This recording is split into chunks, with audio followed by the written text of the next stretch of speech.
Good morning माय cutie. So आज आपण जातो आहे क्षितिज उत्सवला. क्षितिज उत्सवचं ना हे दुसरं पर्व होतं. त्यात आमच्या निक्की फाउंडेशनच्या 5 महिला गोविंदा पथकांच्या टीम फायनलीच झाल्या होत्या. तर चला बघूयात कोण बाजी मारता येते. फायनली आम्ही विवा कॉलेजमध्ये पोहोचलो. तिकडे गेल्यावर आमची अशी सिटिंग अरेंजमेंट होती, सगळ्यांची मस्तपैकी केली होती. ज्यांच्या टीमनुसार सगळे बसले होते. आणि इथे आम्हाला 9चा टायमिंग दिला होता. ओपनिंग करायची होती. ओपनिंग वगैरे झाली. त्यानंतर ना जेवढे पण गोविंदा पथकांचे ओनर्स होते ना, त्यांचे छानपैकी मस्तपैकी वेलकमिंग केलं होतं. खूप मस्त. हे आमचे निक्की फाउंडेशनचे ओनर्स होते. सो त्यांचे खूप छान पद्धतीने केलं. आणि नंतर क्षितिज उत्सवाला सुरुवात झाली. एक एक करून सगळे गोविंदा पथक यायला लागले. ही ना मॅच 2 संघांमध्ये रंगणार होती. आणि जो कमीत कमी वेळ लावे ना, जास्तीत कमीत कमी सेकंड लावे, ती विनर होणार होती. आणि इथं सेलिब्रिटीज यायला सुरुवात झाली. किती कमाल पद्धतीने हे सगळं त्यांनी थर रचले होते. खूप छान मजा आली. बघायला देखील खूप मजा येत होती आम्हाला.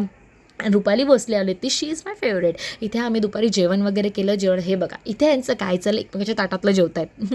आणि त्यानंतर आमच्या आता ना जेवणानंतर आमच्या महिला गोविंदा पथकांची मॅच होणार होती. सो 6 आमच्या निक्की फाउंडेशनच्या टीम्स होत्या. ते 2-2 संघांमध्ये ही मॅच होणार होती. कोणीही जिंकलं तरी आमचीच टीम होती. सो मजा आली. मुलांपेक्षा मुली कमी नसतातच. ह्या लोकांनी पण काय कमाल कमाल थर लावले. ओव्हरऑल सगळेच गोविंदा पथक खूप बेस्ट होते, खूप भारी. आणि आमची निक्की फाउंडेशनची निक्कीच दुर्गा टीम विनर झाली होती. खूप मजा आली. खूप छानपैकी सगळं ऑर्गनाईज केलं होतं. हॅट्स ऑफ ऑल गोविंदा पथकांना. चलो टाटा, भेटू नेक्स्ट ब्लॉगमध्ये. बाय.